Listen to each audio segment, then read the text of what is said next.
So now that we finished the Paul W.S. Anderson 6-movie parter, you'd think we'd be done. But I guess Capcom pulled out the Bazinga card. They pulled a Spider-Man. They said, we got to reboot this now. Yup. We can't wait this long for another Resident Evil movie. We need another one now. So now we're looking at 2021's Resident Evil, Welcome to Raccoon City, directed by... who are you? Johannes Roberts, who is most well known for the 47 Meters Down films, which I've heard are not good. And a sequel to The Strangers, right. which I also heard was not that good. Okay. I'll take your word for it. I know nothing about it. All right. So this was, from the beginning, they were Constantine Films, which is the studio. They were going on about how this would be more in line with the games and how it would be more of a horror film. Yeah. So again, this was the only one I've seen before. I kind of hated it when I first saw it, so we're gonna talk about it now. Okay, so they made the executive decision to adapt the games, but for some reason, they chose to adapt the plot of 1 and 2 happening at the same time. If you've ever played these games, first of all, you'll know Resident Evil 1 and 2 take place 6 months apart. No biggie. No biggie until you realize that Resident Evil 2 and 3 take place at the same time. So we're already like messing with everything. Faithful adaptation, my fat fucking ass. What are you going on about? And you know what? After watching it, it did not work. One bit. Zero. Zilch. Nada. It was bad. The movie starts off with Claire being in an orphanage With Lisa Trevor. With Lisa Trevor, a character from Resident Evil 1, who Claire never ever met, because by the time we're introduced to Claire, she dies in 1. Yeah. So I don't know where this is going on. So Claire's in an orphanage and finds Lisa Trevor, because Lisa Trevor's like a goblin, and it's, you know, the Raccoon City orphanage, and bad stuff happens. And then she wakes up, and it's a pretty faithful, although kind of cringy adaptation of the beginning of Resident Evil 2, with Claire in the truck giving a ride to the fat guy so that she can find her brother, Chris. Also at the same time, we are introduced to Leon S. Kennedy. In the greatest character introduction scene I've ever seen in any movie. These two, so Leon, if you're not aware, Leon S. Kennedy is a cop for the RPD, the Raccoon City Police Department. Yep.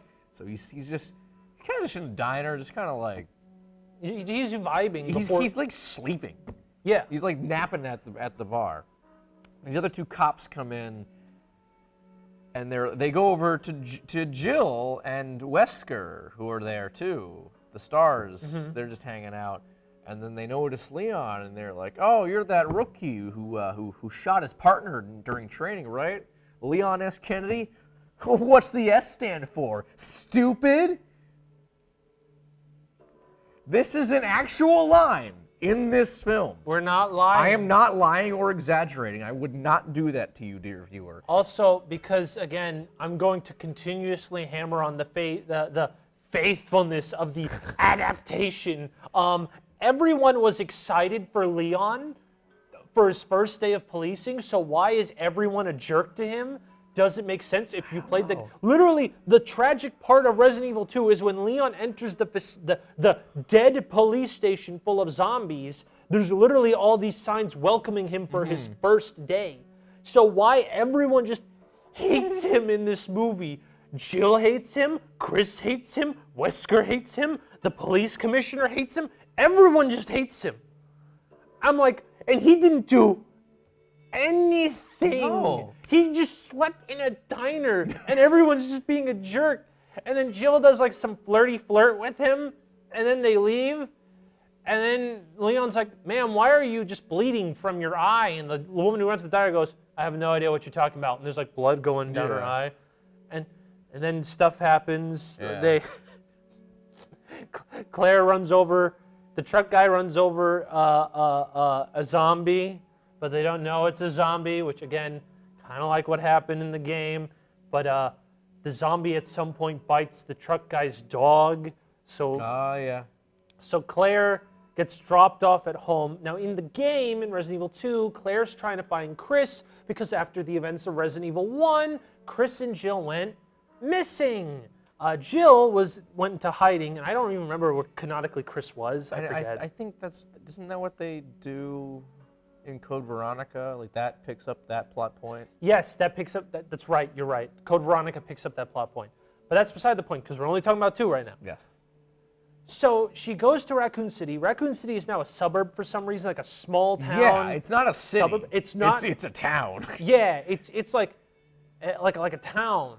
It's like, and I'm not talking like Melrose. I'm not talking about Malden. I'm not talking about Everett. I'm talking like if you went into like. I'm talking like rural Vermont. Yeah, rural Vermont. Like a random town in New Hampshire that you can obviously tell where the heroin hit. Like that's all I'm saying, right? And so why they changed that, again, I don't know. Claire breaks into her own house and just finds Chris. Yeah. Yeah, Chris is just there, and Chris is like, shirtless, like, oh, I gotta get back to the forest, you're crazy, Claire. And Claire's like, I'm right, Umbrella's doing something. And so now Claire's a conspiracy theorist? Yeah, I fucking hated that so much. Even though, like... Because, like, Claire, in the games, is, like, one of the more level-headed characters. She is the only character that has ever played straight in the whole entirety of Resident Evil. Her, like she is literally, if you had to lock me in a room and I had to talk to any of the main characters, I talk to Claire, because she seems to be the only one that's literally sane, okay? Exactly. All these people are wackos or weirdos, okay? Claire is level-headed, and they're like, what if she was a conspiratorial nut who was, not that she left Raccoon City because she didn't want to deal with the city life. She was almost forcibly driven out by the Redfield family, and also Chris does not like Claire. I'm like, what? They barely even explain it other than, Claire, you're wacky. You bring shame on the family. I'm supposed to be the head cop of this town, and you being a wacko hurts my reputation. Get out. And then Claire's like, something bad's going to happen, Chris. And Chris says, no, it won't. And then Chris leaves. And then Claire gets immediately attacked by her neighbor, who's now a zombie. Yeah. Like immediately, like Chris literally shuts the door. Claire goes downstairs, and then the back door's now open. A child runs through, says, I wouldn't do that. And then a zombie pops up. Yeah. Okay. And now Leon is now at the station. Everyone's at the station now. Everyone's doing their witty cop banter, which, of course, witty cop banter means just be a jerk, and then have, like the writer say, if they're really mean to each other, it's relatable and likable, just like real life. Because wouldn't you work at someone where people constantly berate you? Absolutely. I would too. So they get a call that the mansion, Spencer Mansion, which now overlooks Raccoon City, which it did not in the original. It was miles away on the other side of the country. In the middle of a forest. In the middle of a forest. It wasn't on this. It was like just a couple miles into the woods. Oh, I thought it was on the opposite. No, I think it was just like up in the mountains. Oh, okay then. Still, it's far away from Raccoon City. And they get a call saying something bad's happening, so they got to go find what's-his-face in the mansion. And, of course, they're mean to Leon, and they force Leon to stay. Yeah.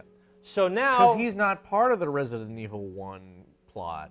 He's part of the Resident Evil 2 plot. That's how the games were. Which requires him to stay at the police station. Exactly. Which is a pretty good, faithful-looking adaptation of the game. Yeah. It looks basically the same.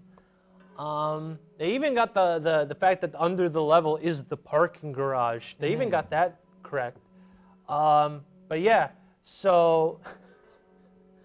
I'm trying to remember what happens because it's just really stupid. So they all go to the Spencer Mansion. Claire goes to the police station. The head cop tries to escape when he realizes there's zombies. Umbrella's pinning everyone in, which for a rural town, I would imagine that's inherently harder than a city where there's only one highway bridge out of town. You would think. Like it's surrounded by water with one highway bridge.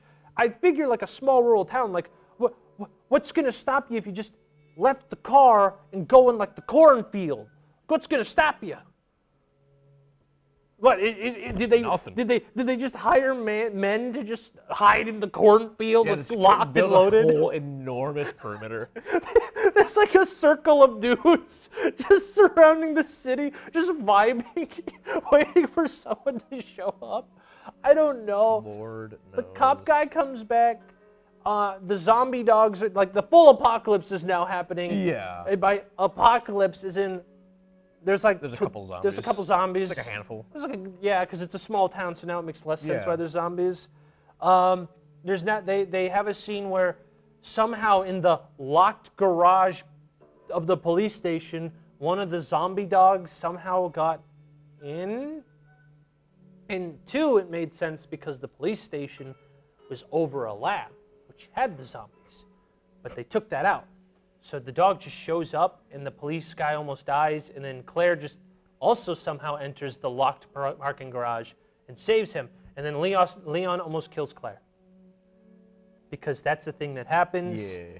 And then Wesker gets a deal to sell everyone out at the mansion. There's Yeah, too much stuff Wesker's happening. like not working for Umbrella. That's in right, this. he's working for a counter-terrorist group. He's like working for the same company that Ada works for. Which, spoiler alert, Ada shows up. We'll talk about that in a bit. Oh my god, yep. So he's like, instead of being the bad guy who sells everyone out and works for Umbrella, he's now working against Umbrella. Yeah. But he has to sell out everyone at the mansion first so that everyone slowly dies. So Jill and Chris have to survive.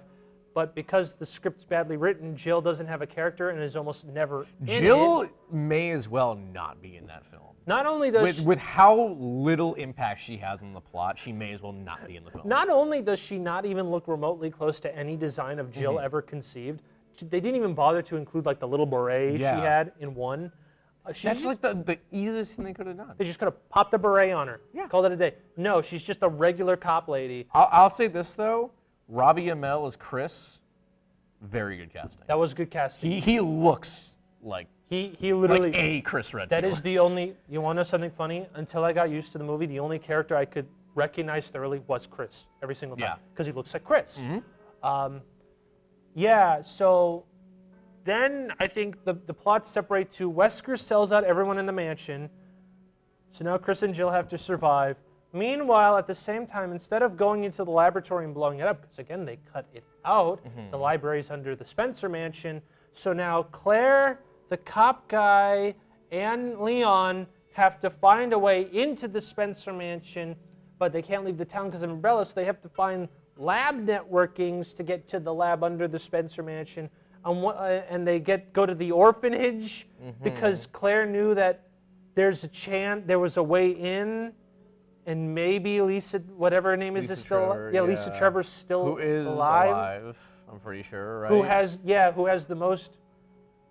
I'm just gonna do the hottest take. She's the one character where they actually got the accurate design for and everything. Weird that it's Lisa Trevor because most RE fans do not remember Lisa Trevor. No. She was a very minor character, but whatever. And Lisa Trevor basically is like, friend, and then helps Claire, like she's like Gollum. Yeah. Oh, and there's also a liquor that they just kill. That's right. I forgot about that. Yeah, which it has decent build up and looks kind of cool, but they just kind of kill him. So now everyone's in the mansion. The guy that they were supposed to protect in the mansion turns out he was fine. Wesker finds him, goes to kill him. The guy becomes the tyrant. Turns out this guy runs the town. Yeah, Birkin. Birkin's the main guy. Birkin's the main guy again. Yeah, he becomes the G, which has the most GameCube-looking CGI I've ever seen in a big budget blockbuster. And he brings up the plot point that I said with Claire, like where Chris is like, Claire, get out of town. You're gonna make me look bad as the lead cop. The guy's like, I've always tricked you, Chris. You are never gonna be the lead cop. You buffoon. And Chris goes, eat bullets, dirtbag, as he's like trying not to cry, and I'm like, what am I watching here? It's something. He like kills Wesker. Wait, no.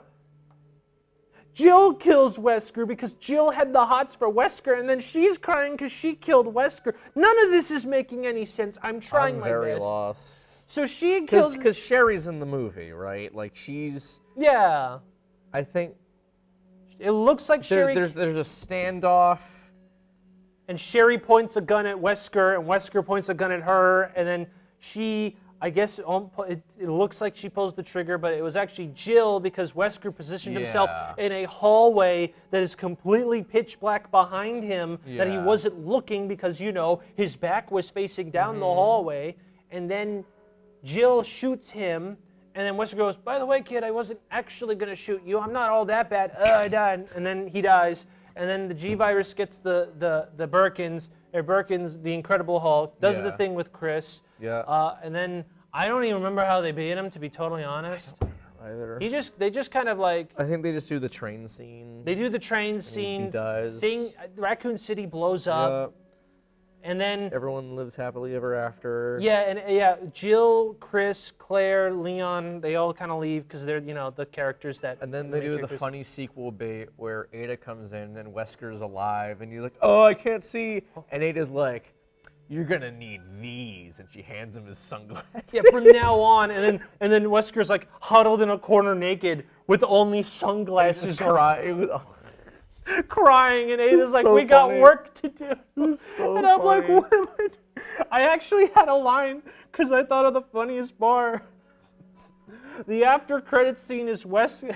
I relate to Wesker because when Wesker gets up, it's like me waking up when I'm sick after I took a little more NyQuil than I'm supposed to. Because he just emerges from the sheet like, All right, so what are we feeling for this? I'm thinking F. Yeah, F. This is terrible. I literally could not believe this happened. Like, I don't understand the thought process of any single part of this movie at all. I almost like, and the fact that he watched this in theaters. I didn't watch it in theaters. Are you kidding me? Wait, when did you watch this? I watched it, I think, last year, when Brian, my co-host of Talking Toku, he was in town, and we just decided. No, was it? I think it was before he moved, and it was like right before he moved, so we were hanging out, and we were like. We saw it was like available on VOD. I'm like, right, well, what's Resident Evil? So it was like $20 to rent. He's like, I'm not paying $20. If you split it with me, I'll rent it. I'm like, all right. Oh my God, yeah. So I did not watch that in theaters, but I may as well. You spent $10 to watch it. I may as well. I had to abuse a free trial. From it's only available on Stars. Because they took it off of all streaming services. Yeah, you can't. Stars does that weird thing where like you can't even rent some of the movies they have. Like, you have to get it on Stars. Yeah, so like this is terrible. Yeah, it's pretty bad. Oh my God. What? I have the Wikipedia page open. Mm-hmm. I looked at the last sentence. Yes.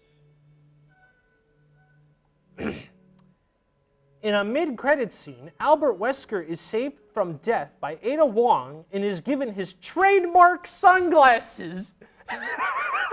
As an his trademark sunglasses. Thanks, Wikipedia. This movie sucks. Yes.